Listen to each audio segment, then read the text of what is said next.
Querido irmão, querida irmã, aqui estamos no quarto domingo do Advento e convido desde aqui da TV Evangelizar, vou até sua casa e agradeço por me procurar no televisor, e eu e você, e somos muitos, queremos nos preparar para esses dias natalinos. Então, para este dia, domingo 19 de dezembro, quarto domingo do Advento, o texto é de Lucas capítulo 1, versículos 39 a 45.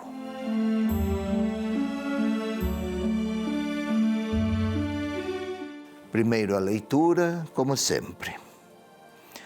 Naqueles dias, Maria se pôs a caminho para a região montanhosa, dirigindo-se apressadamente a uma cidade de Judá.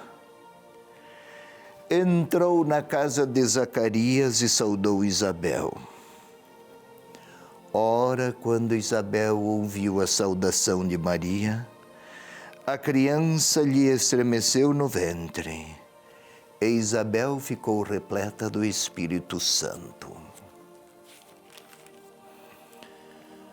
Com um grande grito exclamou: Bendita és tu entre as mulheres, e bendito é o fruto do teu ventre. Donde me vem que a mãe do meu Senhor me visite? Pois quando tua saudação chegou aos meus ouvidos, a criança estremeceu de alegria em meu ventre. Bem-aventurada aquela que creu, pois o que lhe foi dito da parte do Senhor será cumprido. É este breve conjunto de versículos que compõem o Evangelho deste quarto domingo do tempo comum, do tempo do Advento, perdoe-me. Vamos lá.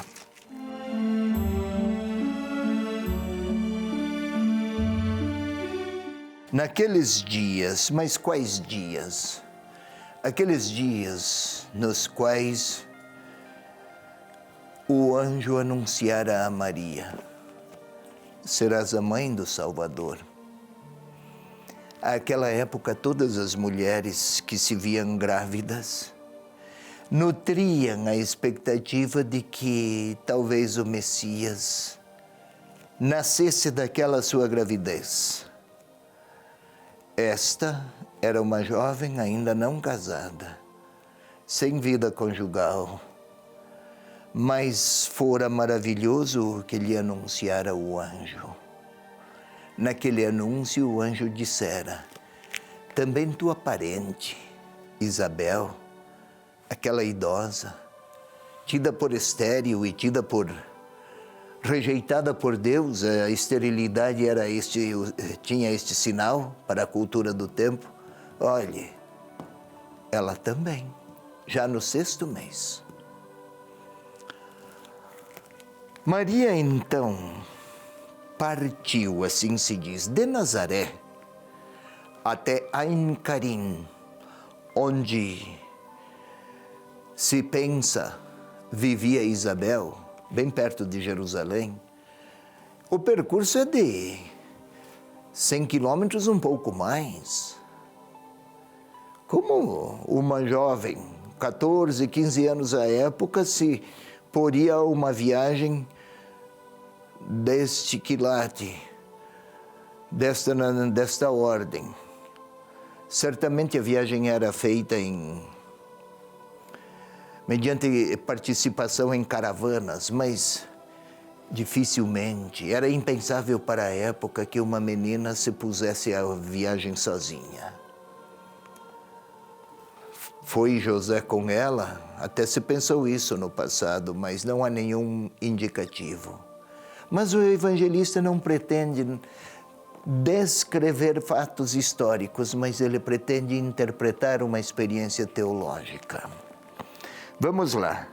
O que foi fazer Maria? Ajudar aquela idosa que poderia ser, supõe-se, necessitar de ajuda? Não. Era a esposa de um sacerdote, Zacarias, Isabel, muito bem situada materialmente, financeiramente, pois. Ela foi ver os sinais de Deus que o anjo lhe tinha apontado. Tanto ela, Maria, quanto Isabel faziam parte de um desígnio de Deus para a humanidade. Foi contemplar. Aquela que diziam que Deus a rejeitava, justamente os tempos messiânicos começam pela inclusão de todos aqueles menos apreciados pela civilização da época. Lá foram duas mulheres, uma estéril e uma virgem, uma jovem e uma virgem. Partiu apressadamente. Apressadamente, parece apenas um advérbio, sem qualquer relevância maior aqui no conjunto da narrativa. Não. Ela partiu apressadamente. Os pastores foram apressadamente, quando Jesus nasceu, foram apressadamente, foram pressurosos, ver o que tinha acontecido lá na gruta. Zaqueu quando foi convidado pelo Senhor, desce depressa, e ele desceu depressa. Era para mostrar a proximidade solidária e libertadora de Jesus em favor de um homem execrado pela sociedade religiosa de então. Quando o pai recebe o filho pródigo novamente, preparai depressa um grande banquete. Tudo está envolvido em boas notícias. Ela foi com pressa contemplar a maravilha que Deus estava a fazer em favor do seu povo e da humanidade. Entrou na casa de Zacarias e saudou Isabel. Estranho, não deveria saudar primeiro Zacarias? Entrou na casa dele, o hábito da época, dos hábitos da época era assim. Saudou Isabel. Não é dizer bom dia, boa tarde, que bom vê-la, tudo bem com você? Não, não é uma troca de palavras gentis desta natureza. Saudar, naquele tempo, significava traduzir em palavras e em gestos todas as bênçãos que Deus revelava aos seus. Shalom, paz, que não é uma condição psicológica ou exterior. A paz equivale a indicar, dizer que você possa experimentar as mais plenas alegrias da proximidade salvadora de Deus. Eu desejo isso para você. Ou vim trazer, no caso de Maria, tudo o que Deus prometera à humanidade e que a humanidade esperava. Mediante o povo de Israel, vim dizer, chegou. Experimente, alegre-se. Aliás, Lucas é o evangelista da alegria. E a resposta de Isabel? Quando ouviu a saudação de Maria, a criança lhe estremeceu no ventre e ficou repleta do Espírito Santo. Duas mulheres. O bom judeu rezava todos os dias. Muito obrigado, Senhor, porque eu não nasci mulher e porque eu não sou mais criança. E uma mulher para a sociedade da época tinha importância porque podia gerar filhos. Uma nunca gerara nenhum filho e outra era tida por estéril, incapaz da geração. Pois bem, lá onde a humanidade pouco aprecia, Deus escolhe justamente aqueles meios para revelar a infinitude da sua escolha amorosa pela humanidade. E nesta humanidade, a figura menos valorizada, a mulher, pois bem duas delas, a festejar a percepção alegre de que os tempos da salvação chegaram. De onde me vem que a mãe do meu Senhor me visite? Visitar não tem o sentido social de um encontro muito cordial e afável e afetuoso entre duas pessoas que se estimam. A visita sempre tem uma força transformadora para a cultura da época. Não foi a jovem, prima talvez, difícil precisar, que visitou a outra mais idosa, necessitada. Não se tratava de necessitada, mas de levar. Nesta visitação, Isabel é a imagem da humanidade necessitada de Deus. Então, a visita sempre leva consigo uma promessa de transformação. A jovem de Nazaré levou a promessa já em forma de vida, em informação, já em modo de vida, em informação, levou a notícia: os tempos da paz de Deus chegaram. E então a criança festejou. Na realidade, o que é? Simplesmente um feto que se moveu num certo período da gestação, no ventre materno. Não, não é isso. João Batista, o filho de Isabel, e Isabel, a mãe de João Batista, representam as figuras que melhor ilustram os tempos da salvação acalentados pelo povo de Israel desde há muito. O menino que estremece de alegria é linguagem efetiva mediante as figuras femininas, Isabel e Maria, a alegria de que, apesar das contradições humanas e as contradições da história, Deus se aproximou para trazer a sua paz, chamar a humanidade à intimidade com Ele. Essa intimidade se perdera com as infidelidades humanas. Um novo tempo está surgindo.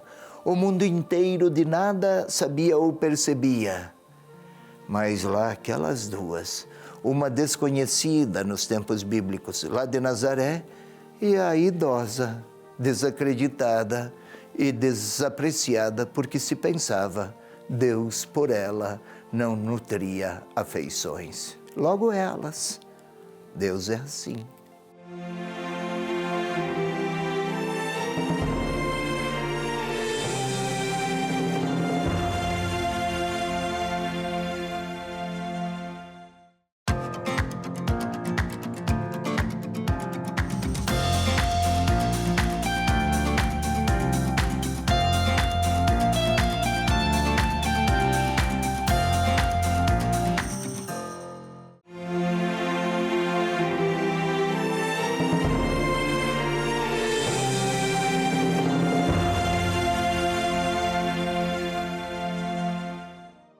Passemos agora, meu irmão, minha irmã, a segunda parte da nossa leitura orante. Agora é que vamos orar.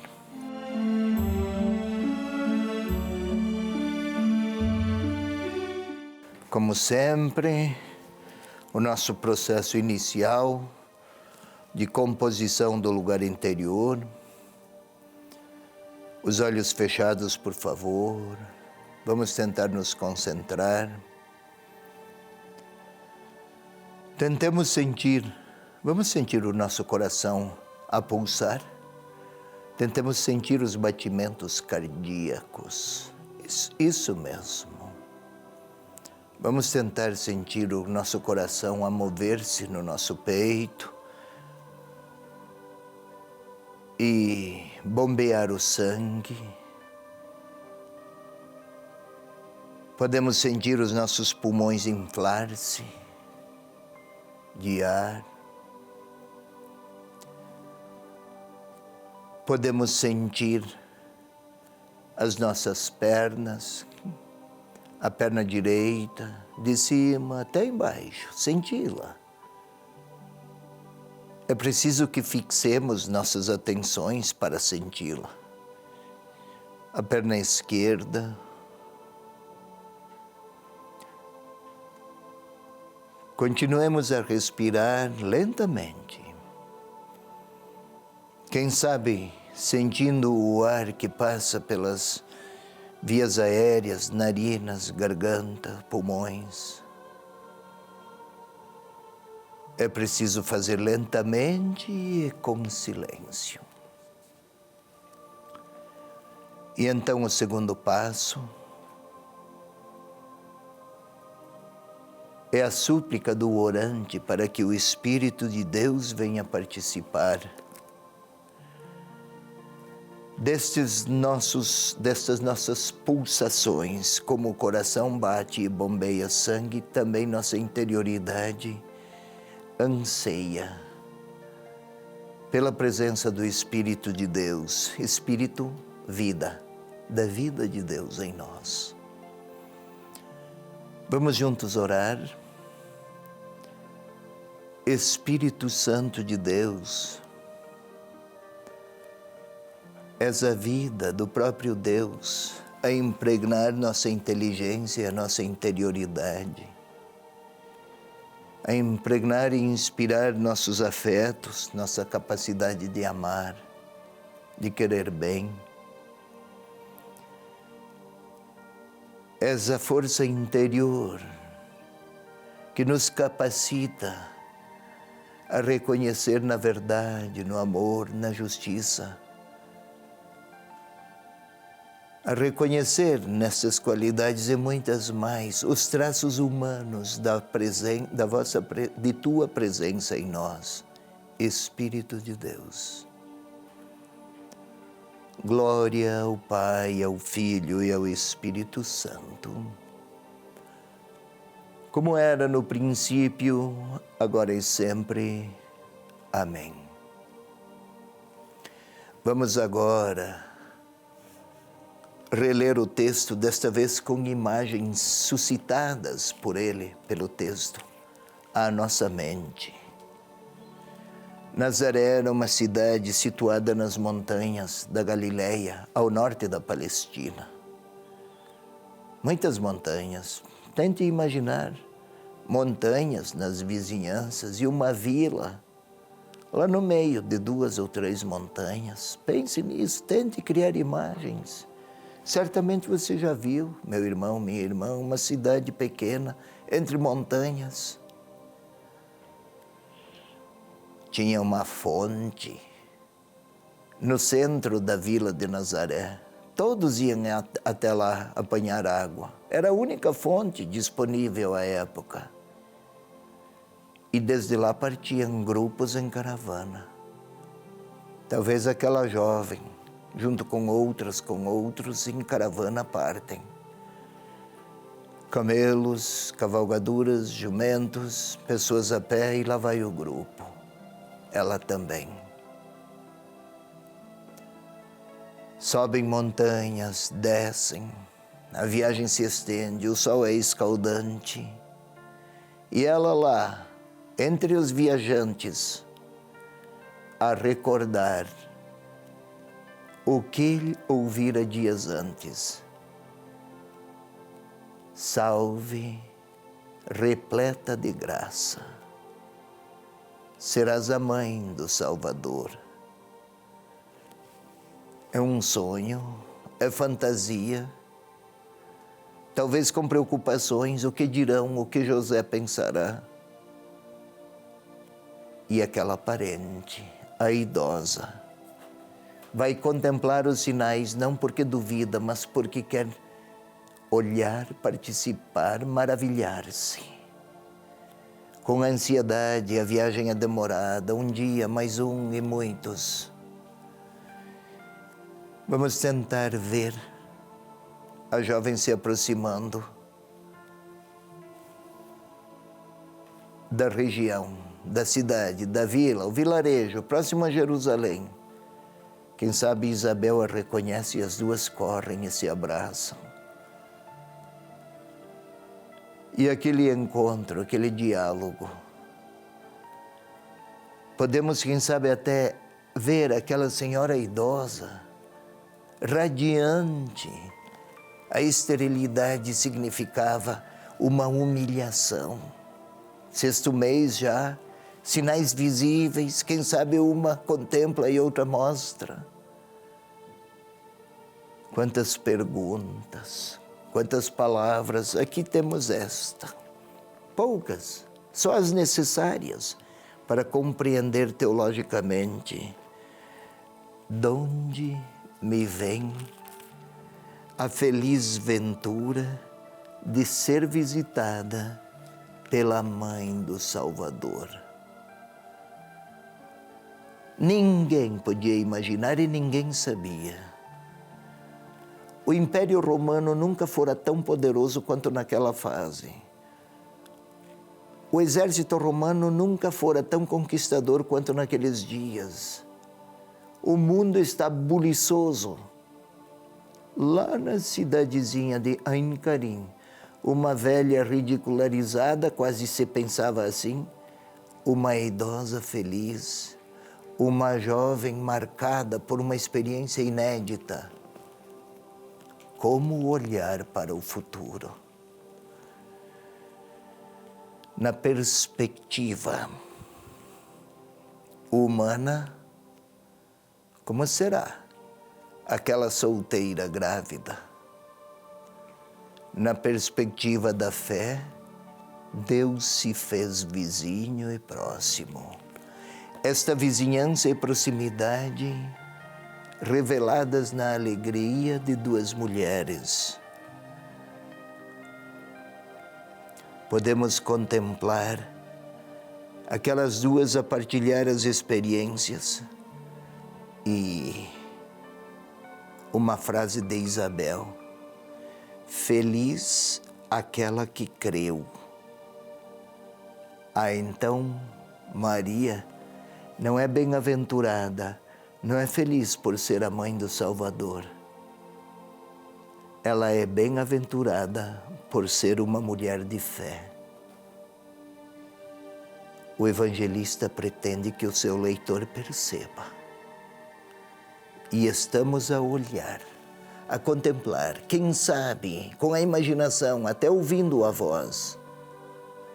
Feliz aquela que acreditou, que esperou. Agora eu posso me pôr lá, não apenas para contemplar desde fora, mas como se eu fosse o próprio Zacarias. Zacarias, àquela época, até então se mostrara um homem incrédulo. Quem sabe eu posso caminhar com a jovem partindo desde Nazaré e ela me explicando na situação em que eu estou. Meus problemas, minhas dores, meus temores, olhando para o futuro com medo até do futuro, problemas tantos. Quem sabe eu queira falar a ela naquela viagem. Talvez eu queira perguntar a ela o que é que a faz tão serena. Talvez eu queira perguntar a ela por quais motivos se põe em caminho. É bem possível que eu tenha dito a ela que muitas vezes senti Deus distante. Quem sabe eu tenha pedido a ela como é que ela orava.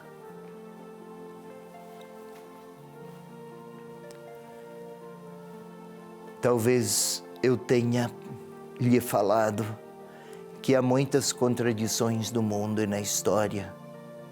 E ela talvez diga: Nazaré é uma cidade insignificante,